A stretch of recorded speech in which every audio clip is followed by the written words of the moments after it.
Cette capsule est une gracieuseté des magasins Cell Baron. Bonjour, aujourd'hui pour la capsule, je suis accompagné d'Anthony Badam, le représentant Berkley. On va expliquer l'Allo-Belly, c'est une nouveauté depuis l'année passée, c'est ça? Oui. Puis on va vous donner un petit peu de conseils comment l'utiliser parce qu'il y a beaucoup de gens qui nous posent la question comment l'utiliser. Il y a plusieurs façons qu'on peut l'utiliser en fin de compte. Puis pour plusieurs espèces. Le Allo-Belly est en différents formats. On a de 3 pouces, on a 5 pouces, on a même jusqu'à 6 pouces. Puis toutes les techniques sont bonnes. Exemple, pour la pêche au doré, on peut l'utiliser de la manière conventionnelle avec une tête de jig. Ici, avec une tête de jig de 3/8 d'once. 3/4 d'once, qu'on peut pêcher n'importe où en le jiguant. Sur le fleuve dans ce temps-ci, très Sur le fleuve dans ce efficace. temps-ci, c'est efficace au bout. Les gars pognent du gros doré dans ce temps-ci avec ce leurre-là puis ce montage-là. Pour la pêche à l'échigan, qu'est-ce qu'on peut faire? C'est un montage en tigeon.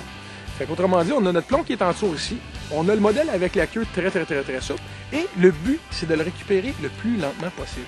Souvent, les gens me disent « Anthony, je l'ai essayé, j'ai pas énormément de succès. » C'est que les gens, ils les récupèrent trop vite puis par saccade. Le but, c'est de le récupérer très lentement. La queue est très molle. Qu'est-ce que ça va faire? Ça va émettre beaucoup de vibrations. Les journées que le poisson est léthargique, c'est ça qui marche le plus. C'est ça, puis la queue, elle donne une vibration dans l'eau, puis une résistance dans l'eau. Hein? Exactement. Puis cette résistance-là, elle va émettre les ondes encore plus loin versus que le ramener rapidement. Je pense qu'on avait un autre de montée également. Oui, c'est ça. Oui, le petit dernier. Le petit dernier, lui, au lieu d'avoir la queue à ballottant, c'est une queue droite.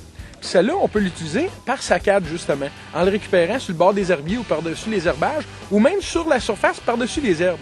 À partir du moment que l'archigan vient essayer de le chercher, puis vous le manquez, parce que ça arrive, on le sait tous, que ça c'est le doré ou que ça c'est le brochet, que ça c'est l'archigan, au moment, si jamais il l'attaque puis vous le manquez, vous faites juste le laisser tomber. Puis quand il va tomber, la queue, l'action qu'elle va émettre, puis la vibration, il va venir le récupérer. Dans les paquets d'Allo-Belly, l'hameçon est déjà incluse, hein? Oui. C'est ça. Il y a un montage qui est fait déjà, c'est ce montage ici. Un montage comme ça qui est déjà préfait. Puis il y en a un autre avec le trépied. Le trépied, c'est fort simple. Vous passez le trépied dans l'hameçon, puis vous venez le piquer juste ici en arrière. Les journées que le poisson il attaque pas trop fort, ça va vous permettre d'en prendre quelques-uns de plus.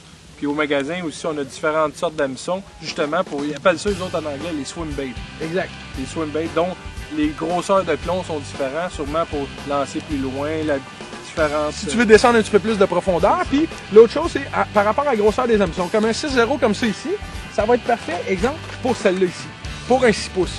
Pourquoi? Parce que la grosseur de l'hameçon, puis le poids, il va faire qu'il va descendre. Autrement dit, ce poids-là va faire qu'en récupérant, vous allez pouvoir descendre récupérer plus lentement. S'il est trop pesant, vous n'aurez pas le temps de récupérer, puis vous allez perdre toute l'action de la queue. Hey, je te remercie pour ces précieuses informations, Anthony. C'est libre de moi en des nouvelles. Ouais, sûr.